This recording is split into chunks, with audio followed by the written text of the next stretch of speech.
नमस्कार, बहुत बहुत स्वागत आप सभी का जी बिहार झारखंड पर चल रहे इस ई विमर्श में बने रहने के बहुत बहुत धन्यवाद आपका। और अब जो शख्सियत, अब जो राजनेता, अब जो जनप्रतिनिधि हमारे साथ जुड़ रहे हैं उनके बारे में आपको बताना चाहूंगा। 3 बार के वो एमएलए हैं, 2 बार बिहार सरकार में मंत्री रहे हैं, साथ ही साथ सहकारिता मंत्रालय उनके पास रहा, उद्योग विभाग की जिम्मेदारी उनके पास रही और इस वक्त वो विज्ञान एवं प्राविधिकी मंत्री हैं। रोहतास के दिनारा विधानसभा सीट से जेडीयू के विधायक हैं और हमारे साथ जुड़ चुके हैं। बहुत बहुत स्वागत आपका जय कुमार सिंह जी, नमस्कार। धन्यवाद सर। जय कुमार जी, पहला सवाल तात्कालिक ही मैं आपसे लूंगा। आरजेडी के घर में क्या कुछ चल रहा है?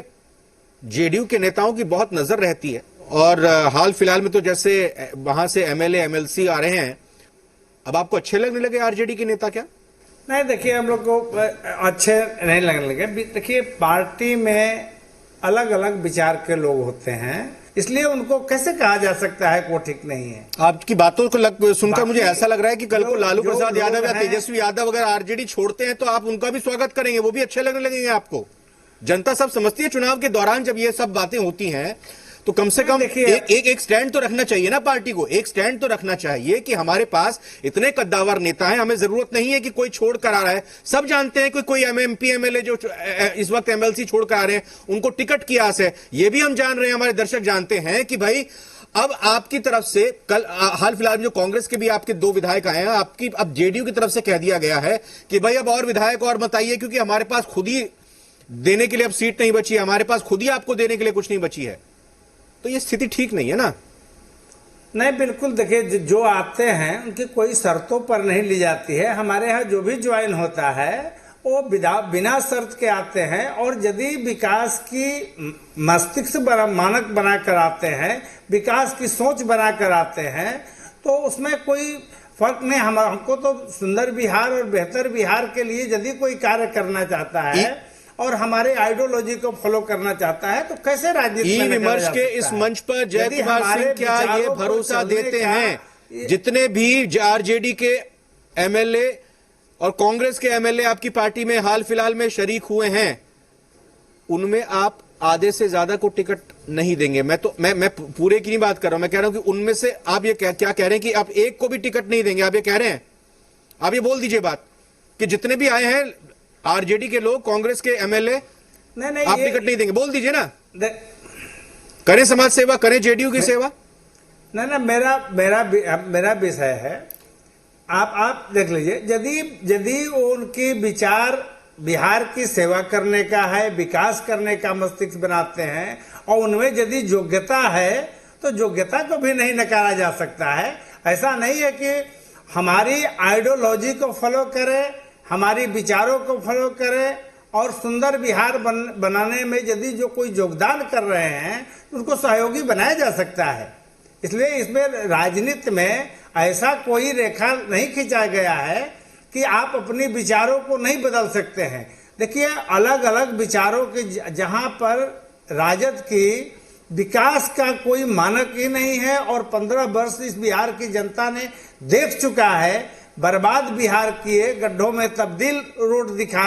और यदि लोग इसे विचार बदले हैं और कुछ लोग यदि ये चाहते हैं कि नहीं मैं सुंदर बिहार और बेहतर बिहार में मेरा भी योगदान हो, तो ऐसे लोगों को कैसे नकारा जा सकता है? बिहार तो सबको मिलजुल करके भी सुंदर बनाना है। कुमार सिंह जी, आप ये बताइए, बिहार की जनता को सबसे ज्यादा पॉलिटिकली अवेयर माना जाता है और मैं अगर लालू जी की बात करूं, उनके कहे हुए शब्दों यहां पे बोलूं तो बिहारियों के लेकर वो कहते हैं कि उड़ती चिड़िया को हल्दी लगा देते हैं। तो ये बताइए कि ये जनता क्या नहीं समझेगी कि श्याम रजक जिन्होंने इतनी मक्खन मलाई पिछले इतने सालों में यहां पर जेडीयू में बैठकर खाई और अब उनको जेडीयू को पानी पी पी कर कोस रहे हैं, वो अब जेडीयू उनको सबसे बुरी दलित के खिलाफ पार्टी लगने लगी है, वो इधर आ गए दूसरे पाले में आरजेडी में, और आरजेडी के जो लोग आ गए हैं अब आपकी वंदना करने लगे हैं। मौका परस्ती बिहार के लोग समझ रहे हैं, जान रहे हैं, लेकिन आप को भी ये समझना चाहिए ऐसे लोगों को मौका ना दें, ऐसे लोगों की आप सराहना ना करें, ये बेहतर होगा। नुकसान इसका खामियाजा भुगतना पड़ता है। फिर हम और आप ही मिलकर चर्चा करेंगे कि जिन लोगों को आपने टिकट दे दिया ना, जो लोग छोड़कर आए थे, उस वजह से लुटिया डूब गई आपकी। नहीं, ऐसा नहीं है। देखिए बिहार में बहुत सारे लोग दूसरे दल के आए हैं और हमारे नीतियों के अनुरूप कार्य किए हैं, उनकी साख बढ़ी है। कल तक उनकी साख चाहे जैसी रही हो, लेकिन अच्छा कार्य किए हैं और हमारे यहाँ आए और उनकी साख बढ़ी है। देखिए, मेन ये डिपेंड करता है कि पार्टी की नेतृत्व कौन कर रहा है और उसकी विचार क्या है। यदि ये सत्ता की शीर्ष पर जो बैठते हैं, जिनके सत्ता की बागडोर या पार्टी की बागडोर जिनके हाथ में होती है, यदि उनकी चलाने का कार्य करने की नियति यदि अच्छी है तो उनकी सभी सहयोगी और नीचे के लोग काम करते हैं। आप देखे होंगे माननीय मुख्यमंत्री नीतीश कुमार जी को कभी भी किसी मंच से कोई जात पात की बात न करना, बिहार की बात करना, बिहार के विकास की बात करना, किसानों की बात करना, युवाओं की बात करना। यदि इस प्रकार की वातावरण बनाने का प्रयास कर रहे हैं और कुछ साथी इसमें सहयोग देना चाहते हैं तो लोकतंत्र में क्या ये तकाजा है और लोकतंत्र में ये जगह एक है कि वैसे लोगों को सहयोगी बनाया जा सकता है जो अपनी विचारों को बदलकर बेहतर विचार पैदा करना चाहते हैं, सुंदर बिहार बनाने में योगदान करना चाहते हैं। तो इसको एक सिरे से ये कहना कि वो राजद में है इसलिए वो मेरे यहाँ आएंगे तो क्यों नहीं सुधर। मैं इस मामले को खींचना नहीं चाहता, मैं अगले सवाल पर आ रहा था। चलिए मैं चाह रहा था अगले सवाल पर आऊं, लेकिन अब आप ही की बातों से मुझे मजबूर होकर एक संक्षेप टिप्पणी चाहूंगा मैं। आपकी पार्टी में जितने भी लोग शामिल हुए ना, ये कांग्रेस के और आरजेडी की तरफ से, मुझे इन लोगों के कोई 5 काम गिना दीजिए आप जो उन्होंने बढ़िया किए हों, बेहतर किए हों बिहार के लिए।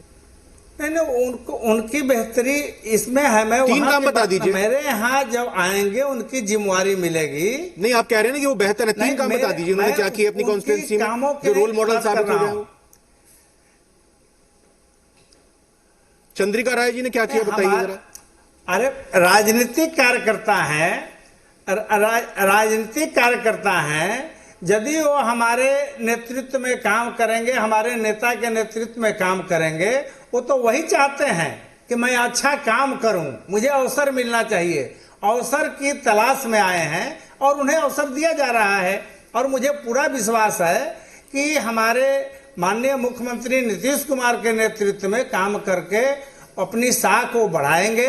बिहार को सेवा करने में, बिहार को आगे ले जाने में उनकी एक योगदान होगी और इस मानसिकता से लोग हमारे यहाँ। मुझे नहीं पता था कि आपकी पार्टी में जनता की सेवा के साथ साथ नेताओं की भी सेवा की जाती है, उनको भी यहाँ पर कैरियर उनके बनाए जाते हैं। जय कुमार जी, अगला सवाल मैं सुशांत सिंह राजपूत के संबंध में आपसे पूछना चाहूंगा और इसलिए पूछना चाहूंगा क्योंकि आप लगातार सुशांत सिंह मामले को लेकर मुखर रहे और आपने अपने बयान जारी किए, आपने अपनी बातें सामने रखी, अपना पक्ष रखा। सवाल यह कि जब महाराष्ट्र से यह बात आई नेताओं के जरिए, शिवसेना के संजय राउत के जरिए कि बिहार में चुनाव है इसलिए सुशांत मामले को उठाया जा रहा है, राजनीति हो रही है, बिहार से खारिज किया गया कि ऐसा तो नहीं है। लेकिन आप ही के सहयोगी बीजेपी की एक सांस्कृतिक इकाई है, मैं नाम नहीं जान रहा हूं, उसकी तरफ से हजारों पैम्फलेट छपवाए गए, सुशांत सिंह का चेहरा, स्लोगन लिखा हुआ है, ना भूले हैं, ना भूलने देंगे, ना भूलेंगे। ये क्या है सर? राजनीति नहीं तो क्या है ये? क्यों इस्तेमाल कर रहे हैं एक व्यक्ति को जो इस दुनिया में नहीं है?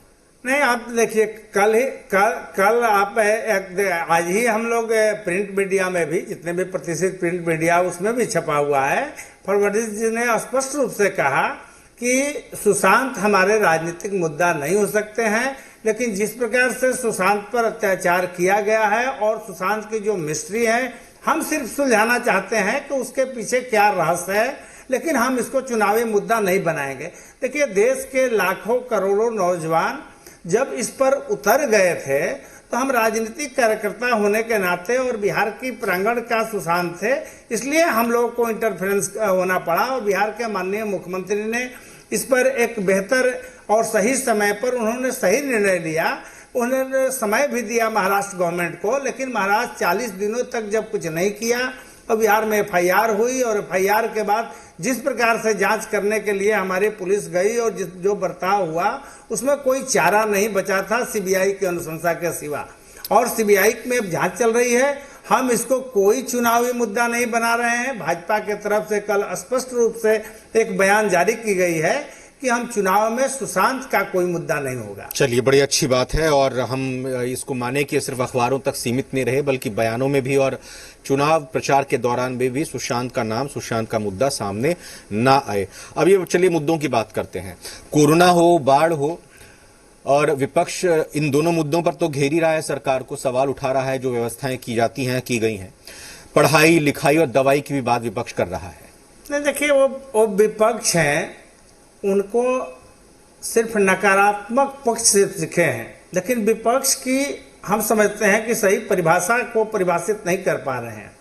विपक्ष में रहते हुए भी कुछ अच्छे कार्यों को सराहना भी कर देने से वो विपक्ष की भूमिका कम नहीं होती है, लेकिन सिर्फ उनकी नकारात्मक बात कहना, बिहार की जनता, देश की पूरी नज़र थी, जहां 40 से 50 लाख लोग बिहार में आए, ये कहा जाता था कि बिहार में तो जांच ही नहीं हो रही है। आज नंबर 1 पर बिहार है।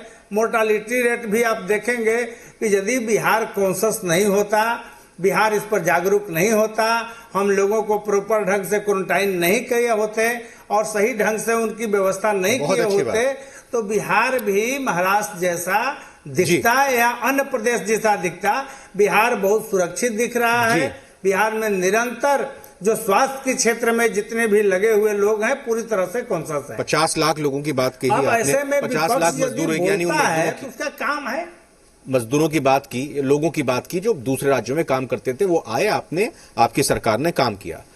आपकी सरकार ने ये वादा भी किया था, ये दावा भी किया था कि जो लोग आएंगे उनको रोजगार मिलेगा, उनको रोटी मिलेगी, उनको वापस जाने की जरूरत नहीं पड़ेगी। ठीक है, अगर जाना हो तो जाइएगा। लेकिन अब तो सब बेचैन हैं, सब जाना चाह रहे हैं। बस उनको पता है कि जो आस लगाए बैठे थे कि भाई सरकार अपना वादा पूरा करेगी, कुछ काम धंधा उनको मिलेगा, लेकिन बसें भर भर कर, ट्रेनें और एयरपोर्ट पर देखिए फैक्ट्री के मालिक बुला रहे हैं हवाई टिकट भेजकर।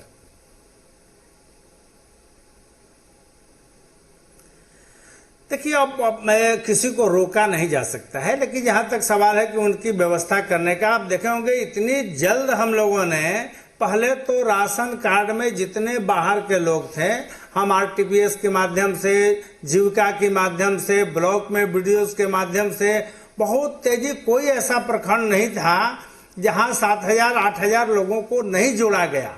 तो एक तो हम उन्हें राशन के लिए, भोजन के लिए किसी प्रकार का समस्या उत्पन्न नहीं होने दिए।